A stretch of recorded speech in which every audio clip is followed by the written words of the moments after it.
Salve, salve galera, tudo bem? Seja bem-vindo ao podcast da Rádio Lean. Eu sou o Wilson Fogaça e eu estou aqui nesse podcast para te trazer dicas e insights para você se tornar um ninja da melhoria contínua e abrir as portas para uma carreira de alto nível. E no podcast de hoje nós vamos falar sobre um tema chamado Quebrando Resistências. Legal? E por que a gente escolheu esse tema hoje, Quebrando Resistências?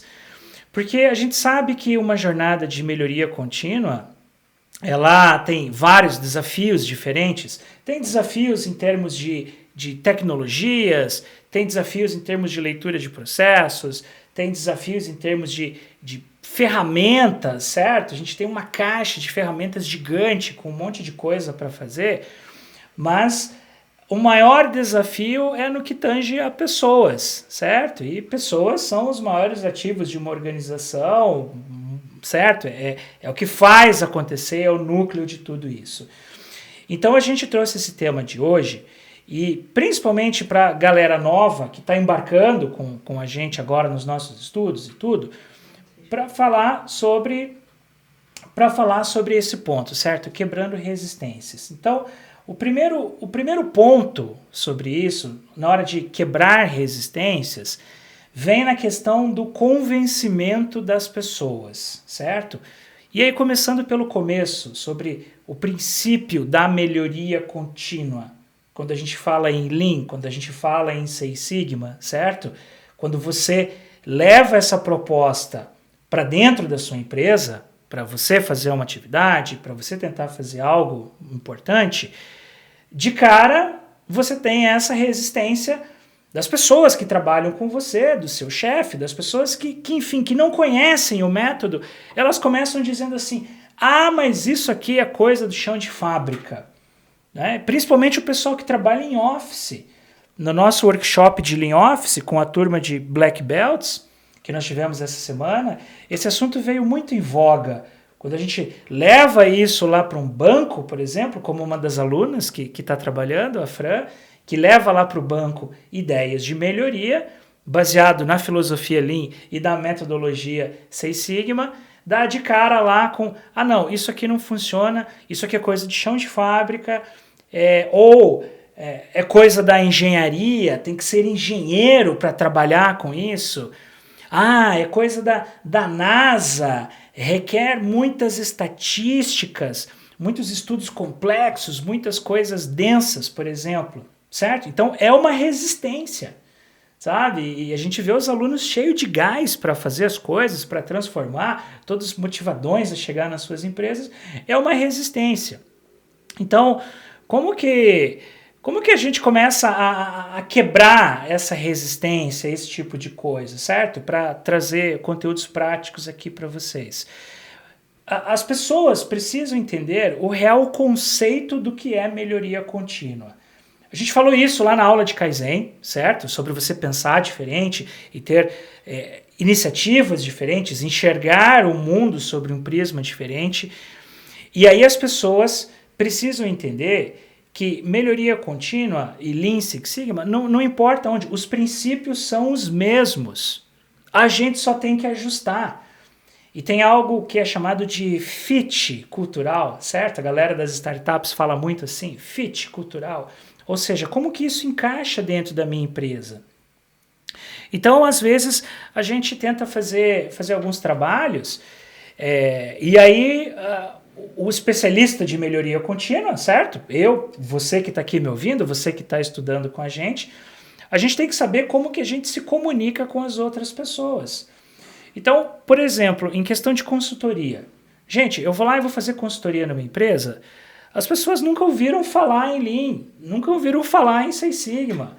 Então eu não posso chegar lá para elas e falar assim, vamos fazer um Kaizen, vamos colocar um fluxo puxado, né? Vamos fazer um just in time, vamos cuidar disso, vamos olhar a análise de capabilidade ou capacidade do processo. Isso dá um nó na cabeça das pessoas, elas travam com isso. E aí realmente acham que é complicado demais. Mas é porque nós criamos esse tipo de obstáculo. Olha isso, né? Que louco, a maneira como a gente se comunica. Então, quando a gente aprende a fazer esses ajustes de ferramentas que são adequadas ao nosso negócio, de termos que são adequados ao nosso negócio, então eu não preciso falar em fazer um sistema puxado, mas eu posso falar em ter uma organização, uma sincronia. Eu não vou falar em rodadas Kaizen para explicar o que é um Kaizen, mas eu vou falar em eventos de melhoria, em reuniões de melhoria focada, por exemplo, certo? Então, a gente tem assim, vários cases de alunos que fazem isso. Então, a Fran, ela desconstruiu tudo isso no banco. E aí hoje, imagina, ela faz Lean Six Sigma em um banco aqui no Brasil, uma grande instituição bancária aqui no Brasil, que ela conseguiu quebrar esse conceito de Lean Six Sigma, fazendo com que as pessoas que trabalham com ela nos projetos tenham esse entendimento, certo? O lance é como que a gente se comunica. Aí tem a Carla, também aluna nossa, que trabalha em uma operadora de saúde. Olha isso, hein? Numa operadora de saúde. Planos de saúde, certo? Uma das maiores aqui do Brasil também. Cara, imagina você chegar numa operadora de saúde falando que você tem que fazer um SMED, por exemplo. Você vai assustar todo mundo. Mas o SMED o que é? É o setup rápido. É você conseguir, por exemplo, acelerar os seus processos de liberação de exame. Mas é um setup, é um SMED que você faz no chão de fábrica. Mas o princípio é o mesmo. Quando você vai lá na operadora de saúde, você não quer que teu exame seja liberado rápido, as suas guias? Certo? É isso que a gente quer, cara. Então a gente tem que simplificar a linguagem. Aí a Carla foi lá, simplificou a linguagem, fez um trabalho com A3 e ganhou até um prêmio. E mandou o testemunho pra gente esses dias atrás, dizendo que estava super feliz, a Carlinha, certo? Então, assim, o grande lance é convencer as pessoas, certo? Uma outra resistência também que a gente percebe é, isso aqui é coisa só de empresa grande. E hoje no almoço com mentoria eu falei isso também. Isso aqui é só, viu? Isso aqui só serve em multinacional. Não, isso é só coisa de multinacional. Isso é só coisa de empresa grande. Não funciona em empresa média ou pequena. Não tem espaço para fazer isso em empresa média e empresa pequena. Cara, olha isso. De novo, vamos pensar aqui. O método é o mesmo, certo? Exatamente o mesmo como a gente falou. Claro que numa empresa pequena, a gente tem que tomar alguns cuidados, certo? Então, por exemplo, o tempo disponível das pessoas para pensarem no projeto muda bastante, certo? Porque o que acontece? Em uma empresa grande, você vai ter lá, por exemplo, o Black Belt da vida que só vai fazer isso, certo? O cara só vai fazer projetos, ele é pago só para fazer esses projetos. Mas numa empresa pequena, o coitado do Black Belt tem que fazer tudo, certo? O coitado do Black Belt tem que chutar, cabecear, fazer o gol, emitir nota fiscal e ainda fazer projeto de melhoria. Então, em uma empresa pequena, a gente tem que pensar que as pessoas que trabalham junto com a gente, as pessoas que estão na nossa empresa, elas precisam ter tempo para pensar no projeto. Tá? Principalmente aquela fase de definição inicial, que é a mais crítica, que é ali que a galera se embanana. Né? A turma vai lá, pensa que é só isso, faz a voz do cliente bem meia boca e já começa cheio de problema. Então a gente tem que tomar esse cuidado. Aí depois que o cara foi lá, montou o projeto, pensou, validou com o gerente, com o dono da empresa, geralmente você vai fazer direto com o dono da empresa. Aí é o tempo disponível das pessoas que trabalham na execução do projeto com você. É outro problema em empresas menores. Por quê? Porque, certo, as pessoas têm as rotinas diárias para trabalhar. E isso eu falo muito para os nossos alunos Greenbelts, certo? Assim, Greenbelts, o maior risco que os Greenbelts correm nas empresas não é não conseguir fazer o projeto. Não é. É não conseguir arrumar a agenda, conseguir tempo para fazer as coisas, certo? Essa é uma dificuldade enorme, porque o dia a dia é atribulado. Cara, você tem milhares de reuniões, você tem milhares de coisas para fazer, Você tem uma forte rotina diária operacional que te consome. E aí o projeto vai escorregando. Então, em uma empresa menor, uma empresa média, uma empresa pequena, isso é um pouco mais perigoso. Por quê? Porque você tem muito mais coisas para fazer, as funções são mais misturadas. Então, essa é uma resistência muito grande que tem do time de projeto. Olha, cara, eu não tenho tempo para participar disso com você. Não tenho tempo, não dá para fazer. Então, a gente tem que lembrar disso, certo? Em empresas menores que isso é um problema. Outra resistência também em empresas médias, empresas menores, é falta de patrocínio do dono da empresa. É o popular, o chefe não me apoia, que vocês já devem ter ouvido falar, certo? Então, assim, e uma empresa grande, uma multinacional, beleza, ela já conhece a metodologia, ela já conhece a filosofia. Mas a maioria das pessoas não trabalha em grandes multinacionais. Se a gente for olhar a proporção entre empresas, vamos pegar médias, certo? Para ter algo um pouco maior. Pensa em empresas médias, ok, ou mesmo pequena. E compare com a quantidade de multinacionais que existe aqui no Brasil. Certo? É muito diferente disso. E é onde estão as maiorias das pessoas trabalhando hoje. A maioria dos nossos alunos, a maioria do nosso público. Beleza? Então, a gente tem que entender que esse tipo de empresa, às vezes o seu chefe não te apoia porque ele não conhece o método. Ele não conhece a metodologia. Ele não conhece o poder, o calibre que uma metodologia dessa traz para a tua empresa. Gente, veja os resultados que a gente traz. A Leila trouxe 300 mil reais de economia no agronegócio. O Cristiano trouxe 650 mil reais em varejo. A Luciane trouxe 1,5 milhão de reais em uma empresa da área de logística, certo? Então, assim, as pessoas, às vezes o seu chefe, ele simplesmente não conhece, não sabe o que é isso. E aí que é a sua função para quebrar essa resistência, essa dificuldade, essa falta de patrocínio, é quebrar isso com o seu chefe, certo? Então, como que a gente contorna isso? Tá? Algumas dicas aí para vocês. Quando vocês estiverem inseridos nesse ambiente que não tem esse tipo de cultura, tá? Não adianta forçar a barra, legal? Não adianta forçar a barra, pressionar demais, cobrar demais, porque senão as pessoas espanam. O seu chefe espana também com isso. A gente tem que tomar bastante cuidado. Então, assim, ó, o grande ponto sobre isso, certo? É a gente, assim, não ser, por exemplo, teórico demais. Se você for teórico demais com o seu chefe, ou abstrato demais com o time de projeto, perde a credibilidade, certo? Perde o interesse, a galera não compra a ideia, porque é teórico demais. Quando vocês vão fazer um curso que é teórico demais, não é uma coisa chata? Certo? Você vai lá nas aulas, é só teoria. Pô, ninguém aguenta. Aquilo cai em descrédito. Por que um bom curso tem mão na massa, tem conversa, tem discussão, tem workshop? O raciocínio é o mesmo em uma empresa, certo? Em um ambiente cultural que não está acomodado ou preparado para receber a semente da melhoria contínua.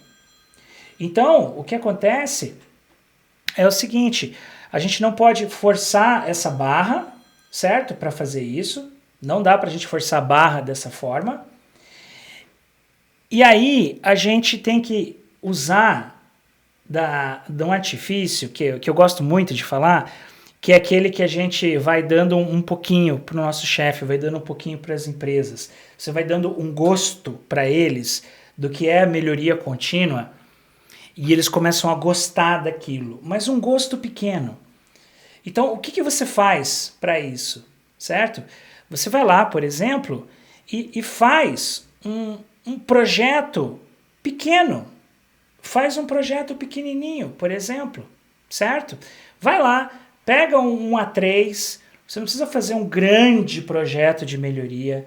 Pega um A3 pequenininho, pega uma iniciativa pequena, Usa lá as ferramentas básicas da qualidade, faz um Ishikawa, usa uns 5 porquês, faz uma sessão de brainstorming com o time de projeto e você já vai dar um resultado, já vai aparecer alguma coisa. E aí você mostra isso para a organização, certo? E as pessoas vão olhar e vão falar, cara, então isso que é o tal da melhoria contínua, pô, legal, resolveu o meu problema, trouxe um resultado financeiro, trouxe um ganho, certo? É aquilo que a gente fala que num ambiente desse de resistência, num ambiente onde não tem a cultura, muitas vezes nós temos que ser os agentes catalisadores, senão a coisa não sai do lugar, simplesmente não sai do lugar. Não dá mais para a gente ficar reclamando, olha, eu não faço Lean porque a minha empresa não me apoia, eu não faço projeto de melhoria porque eu não tenho patrocínio do meu chefe. Seria lindo, é lindo quando a empresa apoia, quando o teu chefe te apoia e está todo mundo junto, mas a gente tem que ser realista, não adianta a gente tapar o sol com a peneira, certo? O problema está ali. A grande questão é o seguinte, a gente usa como muleta para não se desenvolver, para não estudar, para não melhorar as coisas, a gente continua nas mesmices, a gente continua na reclamação e eu pergunto para a galera, até quando você vai deixar a sua carreira na mão de outras pessoas? A empresa decidir por você se você deve ou não ser um especialista de melhoria contínua. Aí você sai da empresa, vai para outra empresa, o tempo passa, e aí quando você vê, passou a tua vida inteira, você está na mesmice, está na mesma carreira. E a tua desculpa vai ser assim, olha, eu nunca me especializei em melhoria contínua, porque os lugares que eu trabalhei não tinham cultura disso. Os lugares que eu trabalhei, meu chefe não me apoiava. Eu não podia fazer projeto. E a vida vai passando. E aí você vê que você está com 50 anos nas costas, você olha no retrovisor e fica frustrado, porque você não fez grandes realizações. Porque, gente, eu vou falar uma coisa para vocês, ó. O dia que vocês fizerem um projeto de economia numa empresa, por exemplo, que economiza R$1 milhão por ano, cara, isso é igual você ter um filho. Isso é uma realização profissional, assim, algo que brilha os olhos. Você vai lá e põe no teu currículo. Eu consigo economizar R$1 milhão. É um marco na tua carreira. É um marco na tua vida.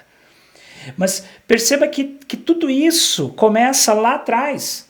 Começa com essa quebra de resistência que muitas vezes começa com você mesmo. Você mesmo está resistindo e não está percebendo nisso. É uma quebra de resistência, certo? É uma grande quebra de resistência, que nem você percebeu que você está resistindo dessa forma, certo? Então a gente está aqui hoje para falar real, para falar quebra de resistência, certo? Então, se a tua empresa não acomoda isso, está na hora de você quebrar a resistência de si mesmo, da tua carreira. Quem que manda na tua carreira? É você ou é o teu chefe? Quem que é responsável pela tua carreira? Outra resistência interessante que tem é a falta de engajamento do time de projeto. Essa é uma clássica, certo? Wilson, as pessoas não trabalham comigo. Eu faço o plano de ação e ninguém responde. Eu marco as datas e ninguém cumpre as datas, Wilson. E aí a gente vive atrasado. Já viram aquele projeto que vai indo, o projeto sem fim? Então, isso acontece, certo? E aí a gente vai olhar, assim, engajamento das pessoas. Eu quero explorar um ponto do engajamento, certo? Que é assim, ó, uma das maneiras de você quebrar um pouco dessa resistência é olhar como é que está a tua liderança, certo? Então, assim, antes de criticar a equipe, vamos pensar um pouco na gente, certo? Por quê? Pelo princípio de melhoria contínua, pelo princípio do Lean, a gente tem o Hansei, que é a reflexão, vocês sabem disso, a gente já falou disso, certo? Então, pensa o seguinte, como que está a nossa liderança com relação a isso, sabe? Com relação às pessoas que a gente convidou para trazer para o nosso time de projeto, certo? Essas pessoas, assim, elas estão motivadas para trabalhar junto com a gente no projeto, certo? Elas entenderam o propósito, porque melhoria contínua é muito de propósito, gente. Eu falo isso nas aulas, eu falo isso nas consultorias. Quando você levanta de manhã, tira o seu bumbum da cama e pega um carro ou pega um busão e vem trabalhar, você tem que saber o propósito, o que está te movendo por isso, o que você está indo fazer no teu dia a dia. Então, a maneira como nós, especialistas de melhoria contínua, Green Belt, Black Belt, Yellow Belt, especialista Lean, que estão aqui me ouvindo, a maneira como você se comunica é um dos fatores que gera ou não engajamento do time de projeto. Olha que louco isso, olha a reflexão que a gente precisa fazer, certo? Então comece com o propósito, faça com que as pessoas entendam o propósito. Então, quando você chamar elas para trabalhar com você, explique o que é o projeto, explique o porquê você está fazendo isso, explique onde você quer chegar, o que você espera daquela pessoa, certo? E qual é o papel dela dentro do projeto para trabalhar com você. E depois disso, você dá uma tarefa interessante para ela fazer, certo? Essas pessoas que trabalham no teu time de projeto, elas têm que ser desafiadas. E aí volta a questão da liderança, certo? Aquele líder que quer tudo para ele, o líder que sabe tudo, o líder que tem todas as respostas. Não, um bom líder Lean não é aquele líder que tem todas as respostas, é o líder que sabe fazer boas perguntas. Então, quando você ajuda a fazer boas perguntas, quando você dá o caminho para as pessoas, quando você monta um plano de ação, vai lá no teu Kaizen, vai montar um plano de ação, por exemplo, e você dá tarefas desafiadoras para o time de projeto, essas pessoas começam a se sentir motivadas e vir fazer o trabalho com você. E isso é muito legal, porque existe o senso de realização, tem o senso da entrega, tem o senso do pertencimento, das coisas pertencerem a ela também. E isso vai despertando o interesse, certo? Claro que, às vezes, existem pessoas que simplesmente não querem fazer, certo? Aí é outra história, legal? Mas, em linhas gerais, assim, é esse pertencimento, é o propósito, é a liderança, é a motivação, certo? É o engajamento. Outro ponto sobre isso também, para você trazer bem as pessoas, para elas acreditarem, para elas quererem fazer, você precisa traçar metas reais, metas atingíveis, sabe? O que eu vejo assim são metas que a gente coloca às vezes que já são impossíveis de serem atingidas. E aí você já começa o projeto com a equipe jogando um jogo perdido. Tem uma história que eu conto nas nossas aulas, né? Eu quero dividir aqui com vocês, que uma vez eu estava numa consultoria em um cliente, e aí esse cliente, ele tinha uma meta diária de faturamento. Beleza. E aí com o começo da pandemia, a gente teve que se adaptar, nós tivemos que fazer várias coisas, ele me chamou, fui lá na empresa dele, e aí cliente antigo, assim, de longa data, né, que a gente trabalhou junto. E aí ele falou assim, olha, Wilson, eu preciso faturar 45 mil reais por dia aqui na minha loja. Falei, beleza, 45 mil reais, tá bom. De onde que vem esse número? Por que você quer buscar 45 mil reais, certo? O que te embasa nesse número? E daí ele falou assim, não, porque 45 mil reais é um número interessante, é um número importante pra gente. Falei, tá bom, quanto em média que você está faturando hoje, certo? 12 mil. Daí eu olhei assim e falei, peraí, mas você quer sair de 12 para 45, já amanhã, assim, já no dia seguinte? É isso. Eu falei, tá, e por quê? Não, porque 45 mil é o que eu preciso para manter a minha estrutura da loja funcionando, para pagar os meus salários, para pagar os funcionários todos os dias, né? E daí eu falei para ele, cara, mas vamos pensar numa coisa, sair de 12 para 40 é um salto muito alto, é muito grande, é muito longe. Cara, você tem que fazer 4 vezes mais. Assim, ó, vamos começar com uma meta escalonada de crescimento? A gente coloca uma meta, vamos com 12, vamos colocar ali 20% de aumento, 13, 14, vamos fazer algo que as pessoas consigam entregar, que elas se sintam motivadas a fazer um desafio legal, assim, interessante. Não, o cara não quis. Ok, é o cliente.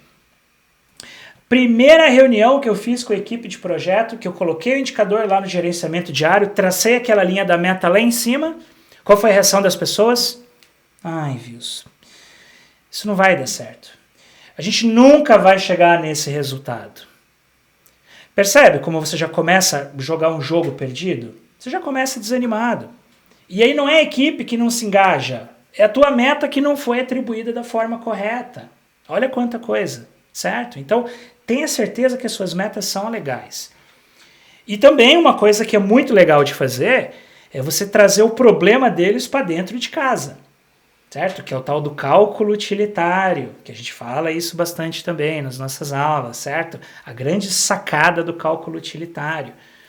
Então você traz o problema deles para dentro de casa e eles vão fazer o custo-benefício de trabalhar com você, de atender com você. Legal? Então isso é fundamental, gente, também. O que eles vão ganhar para trabalhar com você? Qual é a vantagem? Aí tem algumas armadilhas que a gente também precisa falar sobre isso, tá? Algumas armadilhas de quando nós somos green belts e principalmente black belts, tá? Nós estamos sujeitos a 3 armadilhas que a gente precisa tomar um extremo cuidado nesse relacionamento com as pessoas e com as equipes, certo? A primeira delas é ser um nerd da melhoria contínua, ser técnico demais, é usar uma linguagem que ninguém entende, sabe, né? A pessoa quer aparecer, né? Não, então, porque daí o indicador CP e o CPK e o coeficiente R para lá e para cá, você faz aquela sopa de letrinha e você eleva o nível do seu trabalho nerd, hard level, que você assusta as pessoas. Por quê? Porque as pessoas não entendem. Se elas não entenderem, elas não têm o propósito e elas não vão querer trabalhar com você, não vão querer fazer o projeto. Então a gente precisa simplificar a nossa abordagem, simplificar a nossa atuação, certo? Que junto com isso vem a segunda armadilha, que é a arrogância, certo? Então eu sou o black belt, eu que mando no projeto, eu sei tudo e você não sabe nada, porque eu sou o cara que faz análises estatísticas complexas, eu que navego no Minitab, sei fazer muitas coisas, muitas análises. É uma arrogância. Gente, e isso acontece e a gente nem vê. Às vezes a pessoa faz isso e ela não percebe que ela está sendo arrogante dessa forma. Porque cai numa naturalidade para ela. É normal, cara, põe lá no Minitab, faz isso, faz aquilo e tal, certo? Então, a gente tem que tomar cuidado, respeitar as pessoas, certo? Ter essa humildade para transitar em todos os níveis de uma organização da mesma forma. Não importa se você, Black Belt, está falando com o diretor de uma empresa ou com o operador de empilhadeira. Se você está falando com o presidente ou com o estagiário. Se você está falando com o CFO ou com o cara que está batendo caixa, que está na linha, operador de produção. Todos são importantes, todas as pessoas são importantes numa organização. E antes delas serem importantes numa organização, elas são importantes para elas mesmas, certo? Como seres humanos, como indivíduos que merecem o nosso respeito. Então a gente não pode ser arrogante, essa é a segunda armadilha. E a terceira armadilha, certo? Que né, é uma resistência também das pessoas, como elas te enxergam, é quando você, como Green Belt, como Black Belt, você se isola demais nos dados sem observar o processo, certo? Ver o processo. Por que a gente pega tanto no pé de líderes? No Lean Manufacturing, implementação do Lean nas empresas, a gente pega muito no pé das lideranças. Para quê? Para as lideranças irem ao Gemba, certo? O que é o Gemba? É o local onde as coisas acontecem, certo? Para ver o processo. É a cena do crime, legal? Ver o que está acontecendo. Então, quando você se isola demais no seu computador, mergulhado em dados, mergulhado em análises, em gráficos, em estatísticas, esse tipo de coisa, você corre um risco seríssimo, que é não entender o que o processo está te dizendo Porque você não viu. Tem que sujar a mão de graxa, tem que ir no Gemba, tem que subir no caminhão, tem que bater caixa, tem que ir lá na linha, tem que fazer Kaizen com a galera, certo? Aí você vai aprender as coisas, vai aprender, vai entender o que está acontecendo e vai ouvir as pessoas que estão sofrendo. Porque não é você que sofre, são as pessoas que executam as tarefas, são as pessoas que fazem o trabalho, elas que sofrem, elas que sabem o que está acontecendo. Então você precisa ter um respeito imenso por essas pessoas. E aí você conversa com elas, você engaja, você vai no Gemba, você entende os problemas e você consegue trazer tudo isso para dentro de casa, consegue fazer. E aí sim você vai fazer um bom trabalho, aí sim você vai ser um black belt, vai ser um green belt, vai ser um especialista Lean admirado, certo?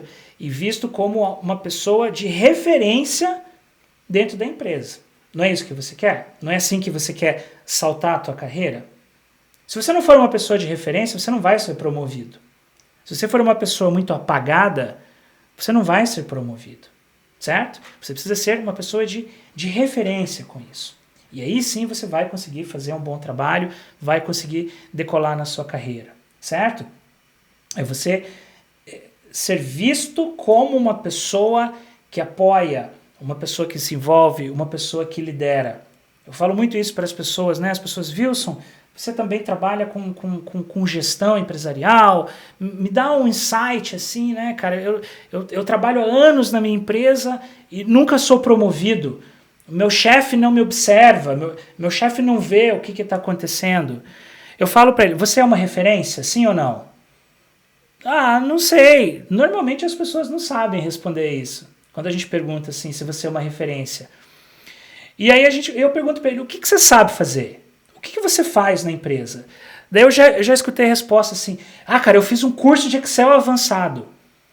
Curso de Excel não te promove.